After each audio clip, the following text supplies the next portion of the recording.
اعوذ باللہ من الشیطان الرجیم، بسم اللہ الرحمن الرحیم۔ سورہ آل عمران، ترجمہ اور تفسیر۔ آیت نمبر 144 سے آیت نمبر 148 تک۔ ان آیات میں اللہ تبارک و تعالیٰ نے رسولوں کی وفات کے باوجود دین پر ثابت قدم رہنے اور صبر کی تلقین کی ہے، اور ساتھ ہی ساتھ اللہ کے سچے بندوں کی نشانیوں کا بھی بیان کیا ہے۔ وما محمد الا رسول قد خلت من قبلہ الرسل افإن مات او قتل انقلبتم على اعقابکم ومن ينقلب على عقبیہ فلن یضر اللہ شیئا وسیجزی اللہ الشاکرین۔ وما كان لنفس ان تموت الا باذن اللہ کتابا مؤجلا ومن يرد ثواب الدنیا نؤتہ منہا ومن يرد ثواب الآخرۃ نؤتہ منہا وسنجزی الشاکرین۔ وکأی من نبی قاتل معہ ربیون کثیر فما وہنوا لما اصابہم فی سبیل اللہ وما ضعفوا وما استکانوا واللہ یحب الصابرین۔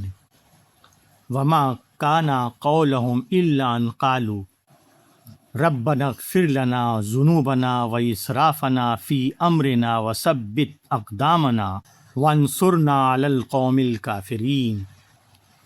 فآتاہم اللہ ثواب الدنیا وحسن ثواب الآخرۃ واللہ یحب المحسنین۔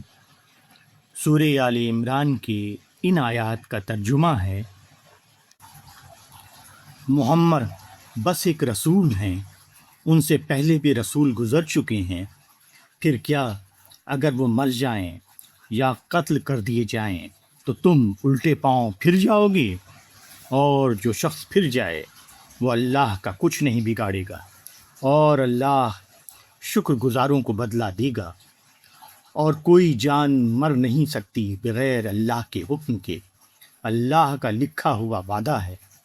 اور جو شخص دنیا کا فائدہ چاہتا ہے اس کو ہم دنیا میں سے دے دیتے ہیں، اور جو آخرت کا فائدہ چاہتا ہے اس کو ہم آخرت میں سے دے دیتے ہیں، اور شکر کرنے والوں کو ہم ان کا بدلہ ضرور عطا کریں گے۔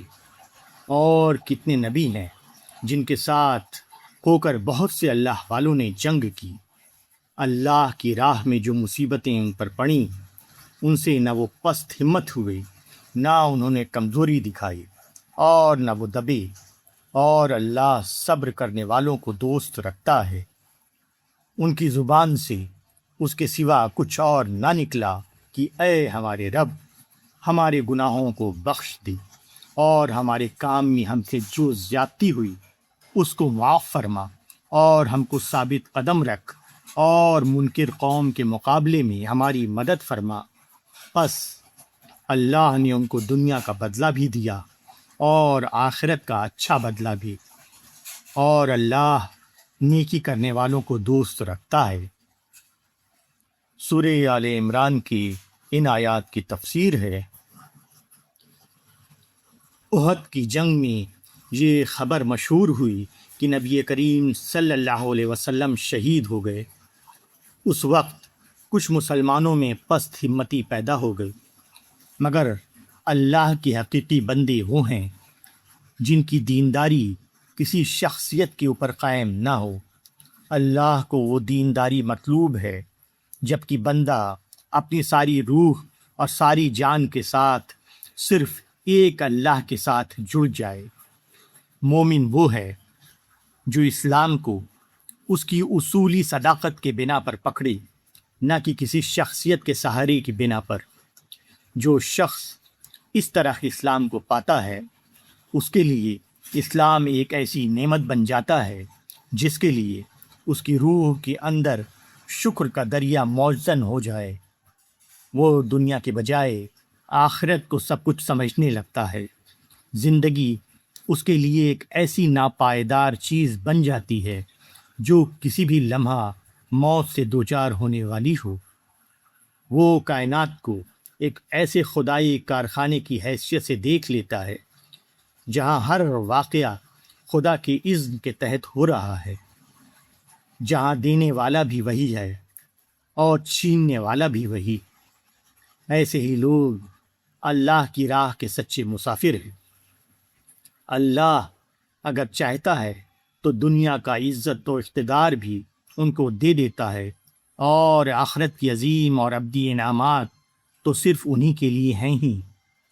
تاہم یہ درجہ کسی کو صرف اس وقت ملتا ہے جب کہ وہ ہر قسم کے امتحان میں پورا اترے، اس کے ظاہری سہارے کھو جائیں، تب بھی وہ اللہ پر اپنی نظریں جمائے رہے، جان کا خطرہ بھی اس کو پست ہمت نہ کر سکے، دنیا برباد ہو رہی ہو تب بھی وہ پیچھے نہ ہٹے، اس کے سامنے کوئی نقصان آئے تو اس کو وہ اپنی کوتاہی کا نتیجہ سمجھ کر اللہ سے معافی مانگے، کوئی فائدہ ملے تو اس کو خدا کا انعام سمجھ کر شکر ادا کرے۔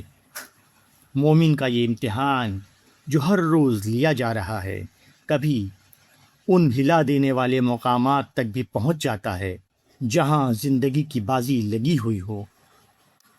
ایسے مواقع پر بھی جب آدمی بزدلی نہ دکھائے، نہ وہ بے یقینیوں میں مبتلا ہو، اور نہ وہ کسی حال میں دین کے دشمنوں کے سامنے ہار ماننے کے لیے تیار ہو، تو گویا وہ امتحان کی آخری جانچ میں بھی پورا اترا۔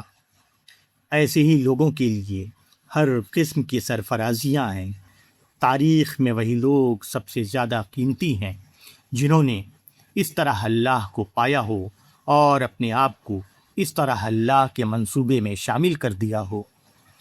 نازک مواقع پر اہل ایمان کا باہم متحد رہنا اور صبر کے ساتھ حق پر جمے رہنا وہ چیزیں ہیں جو اہل ایمان کو اللہ کی نصرت کا مستحق بناتی ہیں۔